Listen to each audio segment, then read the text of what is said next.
대한 조치는 WTO 협정에 배치되는 것으로서 우리 기업은 물론 일본 기업에 대해 나아가 글로벌 경제 전체에 대해 부정적 영향을 초래할 우려가 있습니다. 일본 수출 규제 조치는 철회되어야 하며 이에 대해서는 우리 업계 및 국제사회와의 긴밀한 소통, 공조 등을 통하여 다각적이고 적극적인 대응을 지속해 나갈 것이며 우리 기업의 피해 취소화 및 대응 지원에도 역점을 두어 나가겠습니다. 일본의 한국 수출 규제 조치에 대한 우려가 점차 확산되고 있습니다. 이 조치가 현실화하면 반도체와 디스플레이 등 기업들의 타격이 불가피한데요. 일본은 이 한국의 대응에 따라 규제 대상 품목을 확대할 수도 있다, 또 추가 규제 가능성도 열어둔 상태입니다. 이런 가운데 오늘 문재인 대통령이 수석 보좌관 회의에서 한국 기업들의 피해가 실제로 발생할 경우 필요한 대응을 하겠다는 이 경고성 메시지를 남겼습니다. 격화하는 이 한일 갈등 문제, 오늘 오후 토론 시간에서 진단해 보도록 하겠습니다. 황노성 동국대 국제통상학과 교수, 또 노동일 경희대 법학전문대학원 교수 두 분 나오셨습니다. 안녕하십니까? 네, 안녕하세요. 네, 먼저 박 교수님, 이번 일본 수출 규제 조치에 대해 어떻게 지금 해석을 하고 계십니까? 이게 쭉 보면요, 오랫동안 계상된 고강도 조치라고 생각이 됩니다. 우선 국가 간 관계를 경제에 활용한 아주 나쁜 사례인데요. 2012년도에 센카쿠 열도에 대한 어떤 일본의 점령에 대해서 중국이 이제 항해를 하는 선장이 거기에 대해서 부금을 한 적이 있었거든요. 네. 그때 이제 중국이 히토류 카드를 내가지고 일본을 제재를 강한. 이번엔 이제 일본이 오히려 우리한테 이런 제재를 가한 그런 사례가 되겠습니다. 네. 그런 측면에서 보면 이거는 국제관계를 경제에 이렇게 하는 것, 이거 특히 이제 요즘처럼 글로벌 시대에는 글로벌 밸류 체인이 전 세계에 걸쳐서 이렇게 형성이 되어 있는데 이런 거를 하는 것은 아주 나쁜 선례라고 생각이 됩니다. 네, 노 교수님, 지금 뭐 경제 외란이다 이런 얘기도 지금 떠돌고 있던데 일단 개략적으로 좀 평가를 해주신다면요.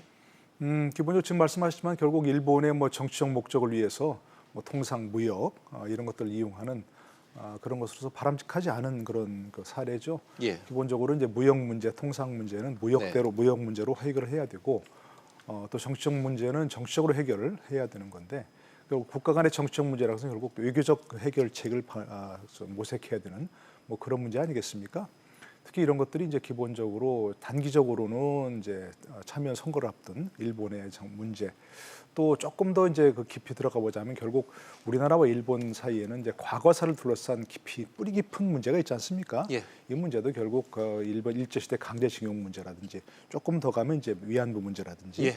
이런 문제 때문에 이제 그걸 결국 뿌리를 두고 있는 문제인데 바람직하지 않고 우리가 또 일본을 규탄해야 되고 또 법적인 해결책을 모색해야 되는 그런 문제지만 국제사회란 것이 꼭 법대로 해결되는 문제가 아니고 힘의 논리, 특히 경제적 힘의 논리에서 좌우되는 그런 경우가 많으니까 우리가 이런 부분에서 좀 지혜로운 해결책을 강구해야 될 문제가 있는 부분이고 또 이제 상대가 강하게 나왔을 때 우리가 강대 강으로 부딪히지 않는다. 이런 것은 또 비겁한 것은 아니고 또 지혜로운 부분이 있는 것이거든요. 예. 결국은 또 지혜로운 해결책을 모색해야 되는 그런 국면 아닌가 싶습니다. 네. 두 분의 교수님께서 개략적인 이 상황 진단을 좀 해주셨습니다. 박 교수님, 일본이 반도체 소재 등 지금 세 개 품목을 콕 집어서 규제를 지금 시행하고 있단 말이죠. 이유가 있을까요? 이 품목을 살펴보면요, 우선 한국 경제에 미치는 영향이 가장 큰 품목들이거든요. 예. 우선 이제 반도체 이제 소재들인데요. 이 한국 경제 반도체는 한국 경제 수출의 20%를 넘게 이 한 품목이 차지하고 있고요. 그다음에 성장률의 반도체가 이제 설명을 해주고 있는 그 정도로 큰 품목이거든요. 이번 조치 품목 세 가지 품목들을 보면 가액은 작아요. 그러니까 예를 들어서 스마트폰 100이라고 하면 이게 이제 1 정도의 배기 코스트가 차지하지 않는 금액이죠. 그래도 대체 가능성이 낮고 또 일본 기업이 거의 시장을 독점하고 있는 그런 품목이기 때문에 타격이 클 수밖에 없는 이런 품목을 의도적으로 잡아서 한 그런 측면이 있는 것 같습니다. 네, 앞으로도 이런 품목들을 더욱더 규제를 가할 것이다. 그런 전망이 계속해서 나오고 있는 상황입니다. 노 교수님께는 법적인 부분을 좀 여쭤봐야 될 것 같습니다. 네네. 지금 일본에서는 이 WTO 세계무역기구 규칙에 부합한다는 주장을 줄곧 지금 주장을 펼치고 있는데 이 법적으로 위반이 아닌 게 맞습니까? 이제 그 전에 조금만 말씀드리면 네. 되게 언론도 말씀 다 그렇고 지금도 말씀하시는데 이제 반도체 소재라고 했는데 이건 반도체 소재는 아니고요. 반도체 공정에서 사용되는 화학 물질들입니다. 반도체 직접 들어가는 게 아니고 반도체 공정에 이제 웨이퍼 공정이 있는데 거기서 이제 사용되는 이제 가스라든지 감광제라든지 그런 화학 물질들이에요. 화학 물질 예, 규제다. 화학 물질입니다. 화학 물질. 이제 반도체 소재가 아니고 예. 이것을 이제 규제하는 게 이제 WTO 규범 위반이다. 아니다. 좀 논란이 많이 있습니다. 네. 우리나라의 전문가들도 조금 의견이 갈리는 것 같고요. 이것은 그 절차적 문제고 그동안 우리나라에 부여하던 특혜를 없애고 그리고 이제 심사를 강화하겠다. 그리고 수출을 금지하는 것도 아니기 때문에 이건 WTO 규정에 위반되지 않는다. 네. 이런 이제 얘기도 있을 수 있고 일본 측의 이제 얘기고 싶고요. 예. 반면에 또 일부에서는 이제 정치적 목적을 위해서 통상을 문제를 활용하는 거기 때문에 결국 가트 규정에서 위반 금지하고 있는 그런 부분이 맞다. 이런 경우도 있습니다. 이런 얘기도 있는 것 같습니다. 그러니까 우리가 이제 앞으로 이제 좀 얘기 더 나오겠지만 결국 그 WTO 규범을 활용해서 WTO에 제소를 하고 이런 것들을 이제 해야 된다 하는데 그렇게 되면 시간도 오래 걸릴 뿐더러 이건 논쟁의 여지가 있는 그런 부분입니다. 그렇기 때문에 뭐 국제법적으로 우리가 따지고 분명히 있고 물론 일본의 조치가 분명히 우리 입장에서는 이것은 정치적 목적을 활용하기 위해서 통상 문제를 활용하기 때문에 가트 규범에서 그 금지하고 있는 예. 그런 부분이 맞다. 이렇게 주장을 해야 되지만 일본의 방어 논리에 대해서 우리가 생각을 하고 그를 어떻게 깰 것인지를 충분히 생각해야 될 그런 부분이라는 겁니다. 네. 이 아베 총리가 언급한 국제적 약속이란 부분이 한일 청구권 협정을 가리키는 겁니까, 교수님? 일단 뭐 직접적으로는 그런 부분을 가리킨다고 할 수 있죠. 작년에 있었던 우리 대법원 판결이 있었지 않습니까? 네. 강제징용 문제에 대한 개인적 청구권을 인정한 개인적 배상을 인정한 그런 부분인데 일단 1965년에 있었던 한일 청구권 협정에서 모든 것이 포괄됐다, 해결됐다. 그래서 그에 대한 문제가 있을 때는 한국 정부가 해결해야 한다. 이런 게 이제 그 일본 정부의 입장인 것이고 반면에 이제 우리 대법원의 입장에서는 그런 부분, 재산적 청구권 부분에서는 그렇게 인정할 수도 있지만 개인적인 일본의 불법적인 지배로 인해서 개인적인 피해를 입었던 특히 네. 정치적 손해를 입었던 부분은 일본 기업들이 배상해야 된다. 이런 게 대법원 판결이기 때문에 그에 대해서는 일본 정부가 관여할 문제가 아니고 기업들과 개인 간의 문제다. 이거는 그런 게 이제 기본적인 문제가 하나 있는 예. 것이고 또 한 가지 조금 더 나가면 바로 이제 위안부 합의 전 정권에 있었던 위안부 합의에 대해서 현 정부가 들어서면서 인정할 수 없다. 그래서 이제 그 화해치유재단도 지금 해산해버리고 단 돈은 지금 돌려주지 않은 그런 상황이기 때문에 그런 부분도 함께 포괄해서 이제 그야말로 아베 총리가 얘기하는 국제적 약속을 위반했다. 이렇게 지금 그런 빌미가 되는 것이죠, 이게. 예, 알겠습니다. 한편 일본 정부에서는 이 수출 관리를 둘러싸고 부적절한 상황이 발생하고 있다. 이런 언급을 하면서 대북 제재를 언급을 하고 있습니다. 박 교수님, 이거는 어떤 배경으로 해석을 해야 될까요? 좀 더 구체적인 내용 보면요. 그 불화수소라고 이제 고순도 불화수소 이번에 들어간 거죠. 그 에칭가스라고 보통 얘기하는 건데요. 이게 이제 대북 반출 의혹이 있다라는 것을 이제 의혹적이라는 것이 사실이고요. 그렇다면 왜 갑자기 대북 제재에 반출해야 돼? 불화수소는 이게 노출되면 금방 소위 말해서 소요력이 없어지는 가스의 성격이에요. 저도 이제 조사를 해봤습니다만. 네. 그렇다면 이 반출 의혹이라는 것은 국내 정치적인 이유가 분명히 있을 것이다라는 것이죠. 그다음에 대외적으로는 지금 이제 우리가 한미일 삼각동맹 상태잖아요. 안보 측면에서 보면 그래서 이제 우리가 미국의 개입을 요청하러 이제 곧 뭐 이제 그런 얘기가 있는데 그렇다면 대외적으로는 미국의 개입을 방해하려는 의도가 있는 것 같고 네. 두 번째는 이제 국내 정치적인 이유 아까 얘기한 대로 참여연 선거 21일 날 있지 않습니까? 그때 124개 지역구인데 이제 32개가 야당 연합 대표를 해서 이제 내도록 했기 때문에 굉장히 위험한 상황이거든요. 바로 이제 그런 정치적인 이유로 그래서 미국의 개입을 차단하겠다 하는 의도가 있는 것 같습니다. 네, 방금 이 곽 교수님께서 하신 말씀 노 교수님께 여쭙겠는데 이번 네. 수출 규제 조치를 정당화하려는 건 아니냐, 뭐 이런 꼼수가 아닌가 의문도 드는데 네, 이런 일본이 이제 해석이 들고 있나요? 나온 것 중에 바로 이제 그런 것들이 이제 그야말로 이런 물질들이 예. 결국 북한으로도 넘어갈 수 있지 않느냐 하는 지금 이제 뉘앙스를 보이는 거거든요. 예, 이 문제는 이제 그동안 이제 여러 차례 나왔던 부분 중에 하나가 이제 바세나르 협약이라는 게 있는데 네, 그게 전략물질 통제 조약 아니겠습니까? 그래서 이 특히 이제 아까 언급하신 그런 어떤 여러 가지 그 물질 중에 화학 물질 중에 이제 에칭가스라고 하는 보라수소 이런 것들은 상업용으로도 쓸 수가 있지만 또 결국 어떤 무기를 만드는 데 쓰는 전략 물질일 수도 있는 부분이거든요. 예. 그러니까 우리나라에 그것을 수출하면 그것이 결국 통제가 잘 안 돼 가지고 북한으로도 넘어갈 수 있지 않느냐.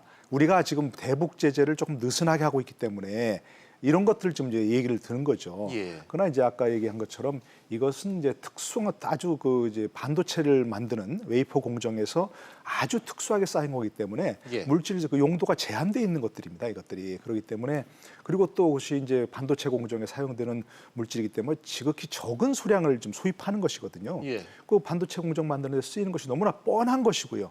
그것이 만약 다른 용도로 전용될 수 있다면 그것이 그 기존에 수입하던 양보다 훨씬 더 많이 수입을 해서 네. 반도체 공정에 사용되는 것은 이만큼인데 나머지는 어디로 갔냐 이렇게 할 수 있는데 지금 그런 상황이 전혀 아닌 거예요. 예. 그러니까 지금 말씀하신 대로 대북 제재를 우리가 위반하고 있다든가 우리 정부가 예. 이런 얘기를 들면서 일본 아베 정부가 네. 자기들의 어떤 규제를 정당화하려고 하는 그런 것으로서 일부의 가치가 없는 얘기죠. 사실. 알겠습니다.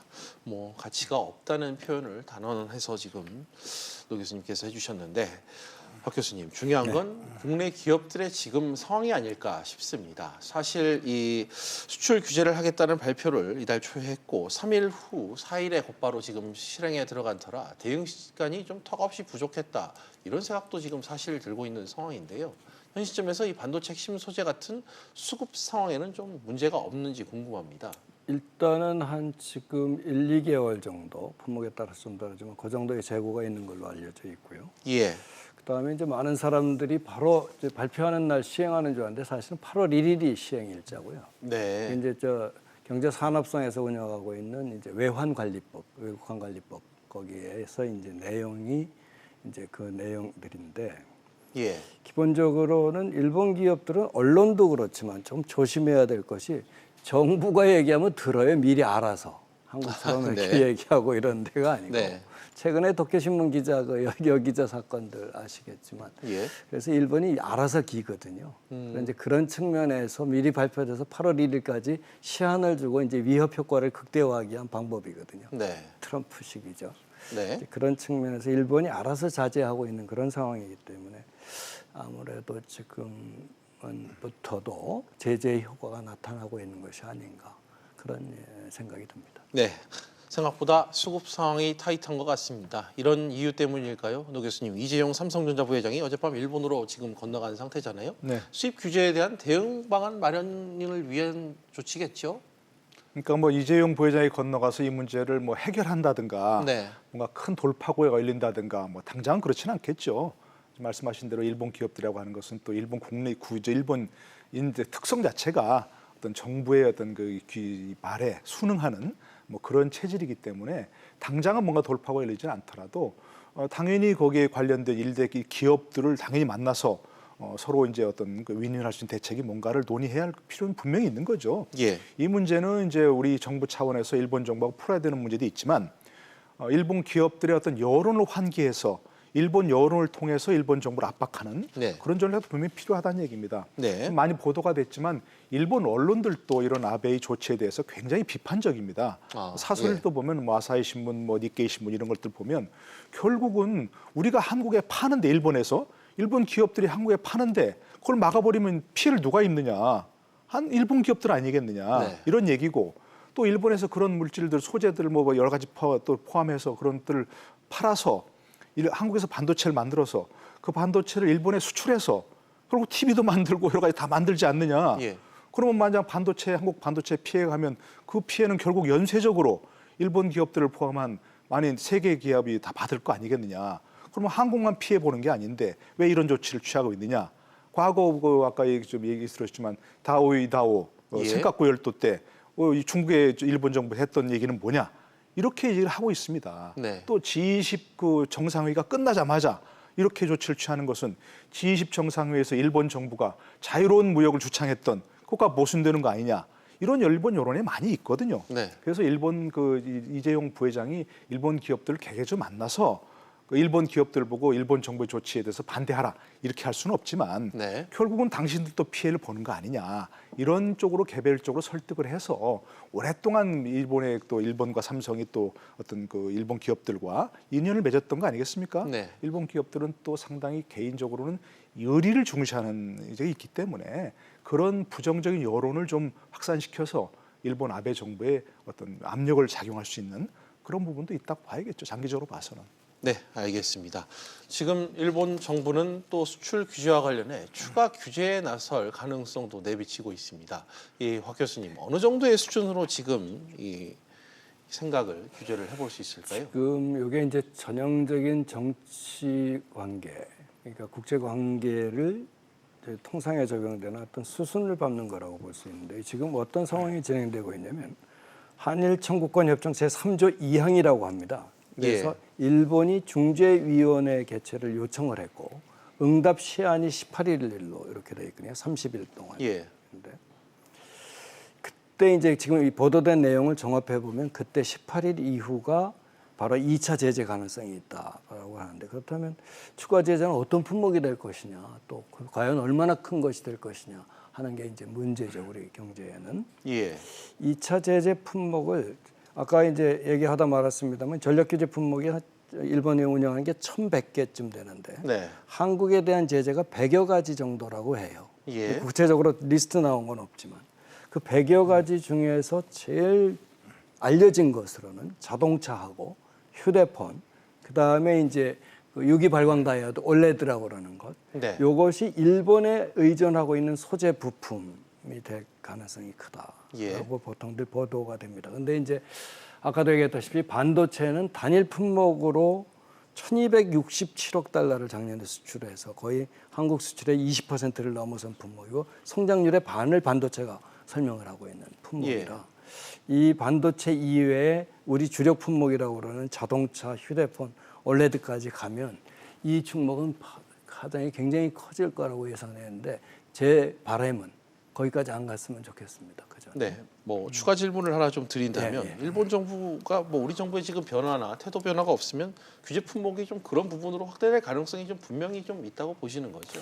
지금 논의되고 있는 게 밝혀진 것만 해도 재무성 중심으로 해서 금융 제재 준비하고 있다고 발표를 예. 하고 있고요. 그 다음에 이제 법무성이 준비하고 있는 거 이제 이민 비자 규제죠. 아, 예. 그거까지 준비하고 있다는 것은 이제 확인된 내용입니다. 요거 아까 얘기한 자동차나 휴대폰 이외에 추가 산업군과 관계없이. 없이. 예. 그래서 그걸까지 하면 이제 전면적인 전쟁하자는 얘기인데 미중 무역 분쟁하고 똑같이 산업을 넘어선. 그렇습니다. 그렇게 진행이 되면 미중 무역 분쟁은 무역 분쟁이 아니라 이건 패권 장탈로 가는 거기 때문에 예. 이것은 일본이 전격적으로 한국을 길들여 보겠다 하는 의도가 이제 만약에 거기까지 가게 된다면 그런 지금과는 또 다른 의미의. 이게 이제 예. 확전이 되는 겁니다. 네. 이렇게 되면 그렇게 알겠습니다. 안 됐으면 좋겠습니다. 두 가지 또 추가 가능성 우려되는 부분을 좀 추가적인 질문을 통해서 들을 수 있었습니다. 노 교수님, 어찌됐건 이 한국으로서는 대응을 해야 되는 어찌됐건 이런 상황인데 가장 확실한 건 뭐 WTO 제소다 이런 얘기가 있는데 실효성이 떨어진다 이런 지적이 좀 많이 나오고 있어요. 어떤가요? 뭐 제소도 충분히 해볼 수 있고요. 아까 얘기한 국제법 위반이다 아니다 여러 가지 논의가 나오고 있으니까 예. 뭐 법이란 건 뭐 국제법을 포함해서 뭐 원고 피고에 있어서 싸움이 일어난다고 하는 것은 얼마든지 해석의 가능성이 있다는 거 아니겠습니까? 예. 당연히 우리로서는 해봐야 되는 거죠. 이것도 해봐야 되는 것이고 해볼 수도 있고 뭐 승소 가능성 이건 나중에 따져야 되는 문제고 그것도 하나 해볼 수 있는 문제인데 결국 이제 이렇게 되면 강대강으로 가자는 것 중에 하나 이제 되는 것인데 예. 이게 또 이제 뭐 해볼 필요도 있지만 실효성은 상당히 떨어집니다. 우선 기본적으로 시간이 너무 오래 걸립니다. 예. 이건 굉장히 다 발등에 떨어진 불인데 이게 뭐 제소해서 뭐 부지하 세월 2년 3년 걸린다면 무슨 뭐 해결책이 되겠습니까 이게. 그리고 지난번 아까 얘기했던 그 중국의 히토류 그 수출 금지에 대해서 WTO에 이제 일본이 제소를 했지만 3년 걸려서 해결책이 나왔거든요. 승소가 나왔지만 이미 다 뭐 끝난 다음에 그 승소가 나와봐야 무슨 의미가 있겠습니까? 이게 기본적으로 시간이 너무 오래 걸리고 예. 또 한 가지는 지금 이제 WTO 체제라는 것이 거의 실효성이 떨어지는 와해되는 체제로 가고 있어요. 미국도 무시하고 있죠. 중국도 무시하고 있죠. 일본도 무시하게 된다면 그리고 또 상소기구라는 것이 지금 7명의 위원이 되는데 한 명밖에 안 남게 되는 이번 연말 가게 되면 그런 예. 상황이 돼버리고 있어요. 그러니까 WTO 체제가 지금 국제무역 질서로서 실효성이 떨어지고 있고 힘이 떨어지고 있다. 뭐 그런 차원에는 우려는 있습니다. 그러나 그것도 우리 입장에서 일단 그것도 충분히 고려해 볼 만한 그런 카드죠. 예. 알겠습니다. 상당히 당장의 발등에 떨어진 불을 끄기에는 이 WTO 제소가 효과가 좀 낮다 이런 의견을 주셨습니다. 박 교수님. 그런데 사실상 수입선을 좀 다변화해야 된다 이런 지적들을 전문가들께서 많이는 하고 계신데 역시 좀 어려운 실정이죠. 우리의 그 산업적 역량에 비춰봤을 때. 지금 현재 조치를 취한 세계 품목은 예. 어려운 상태고요. 특히 이제 포토레지스트라고 하는 것은 네. 좀 이제 공정 자체가 나노급 정밀성을 요구하기 때문에 이쪽 분야에는 일본 기업이 압도적으로 앞서 있다고. 단시간에 얘기를 추측할 합니다. 수 없는 예, 기술이다. 그렇게 하고 수입선 다변화 정책이라는 게 원래 80년대부터 일본을 겨냥해서 운영해온 우리 정책이거든요. 예. 그동안 일본 의존이 많이 벗어났죠, 사실. 그래서 2017년도 기준으로 볼 때 반도체 소재 국산화율이 벌써 50%가 넘어섰습니다, 우리가. 그다음에 장비도 18.2%. 이건 보도된 자료입니다만 이렇게 했지만 수입선 다변화라는 것은 이번 조치처럼 일본만이 할 수 있는 소재의 경우 예. 또는 어떤 화학 약품의 경우 이런 관광제 같은 건 약품이죠. 이런 경우는 곤란한 경우가 상당히 많이 있죠. 이제는 국가를 국산화와 동시에 진행을 할 때가 온 것 같아요. 왜냐하면 그동안은 이제 국산화할 때 시장 자체가 작은데 그거를 기업을 만들어서 국산화하면 비용 코스트 베네핏 어널리시스가 말이 되느냐라고 했지만 이제는 시장도 커졌고 특히 반도체 관련해서는 또 반도체의 경우는 세계 시장 1위를 우리 삼성하고 현대 하이닉스가 하고 있거든요. 예. 그래서 이제는 국산화를 추진할 만한 충분한 코스트 이펙트가 있다.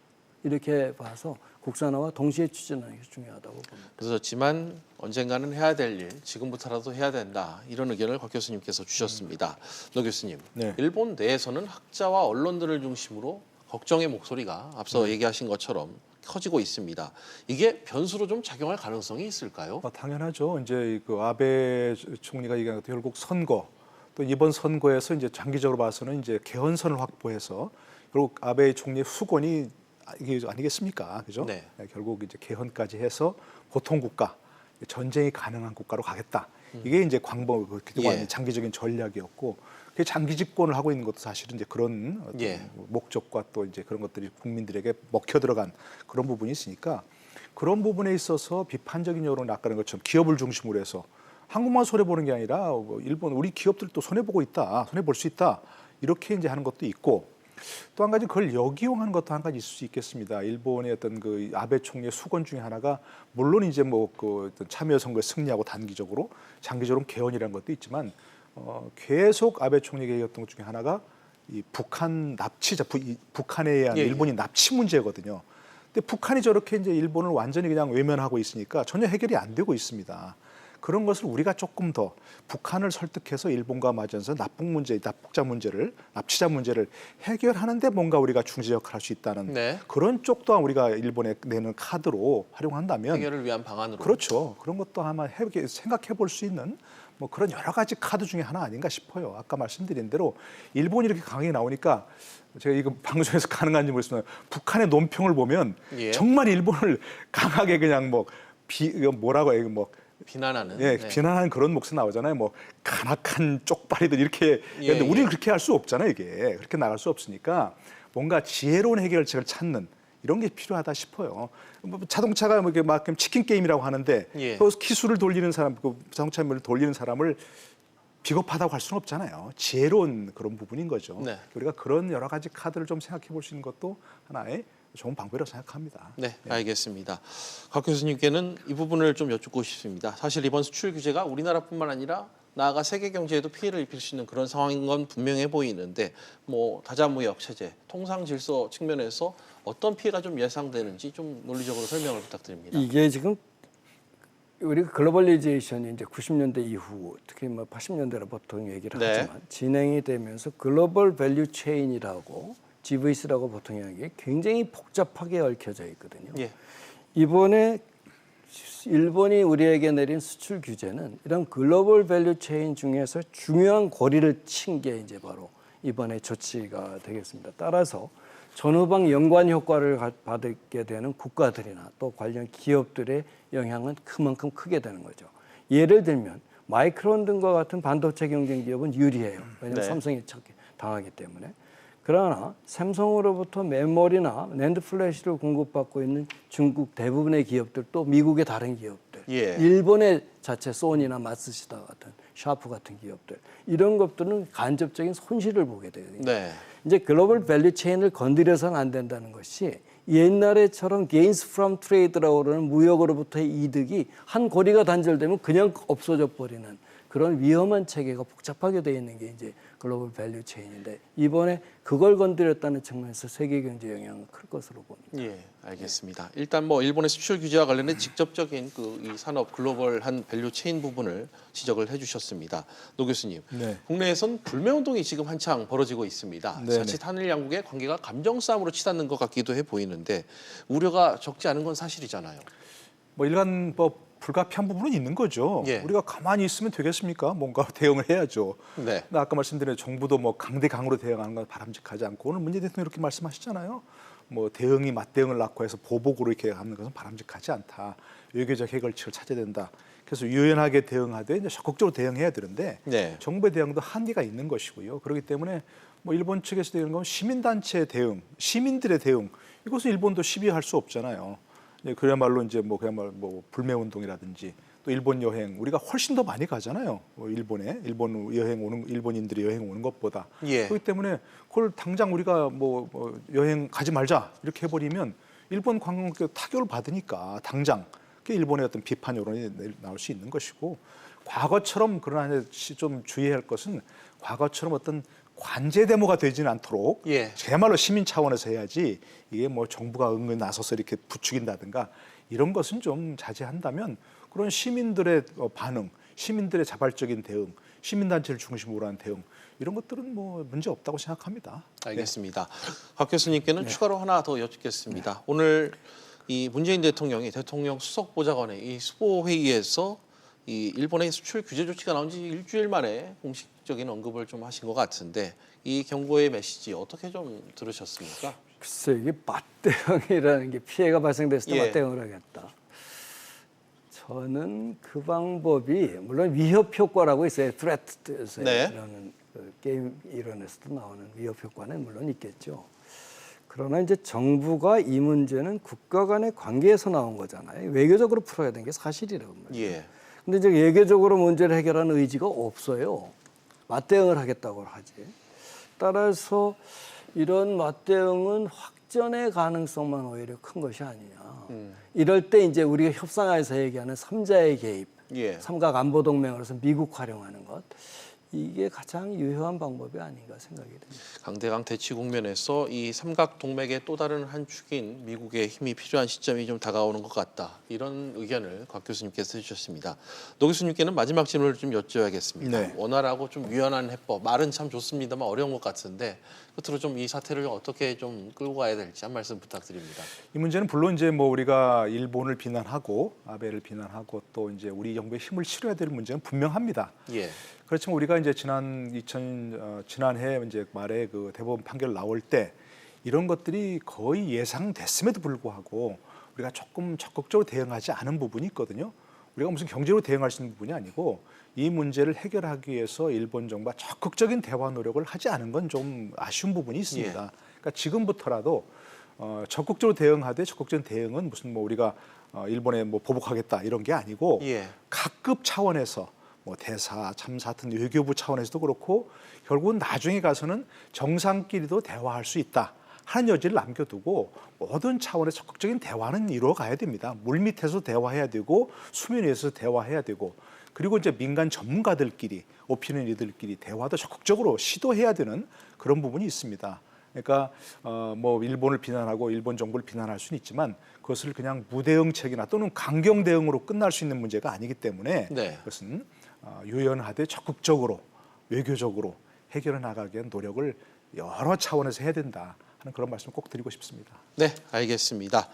오늘 두 분 말씀은 여기까지 좀 들어야 될 것 같습니다. 오늘 말씀 두 분 감사합니다. 예, 고맙습니다.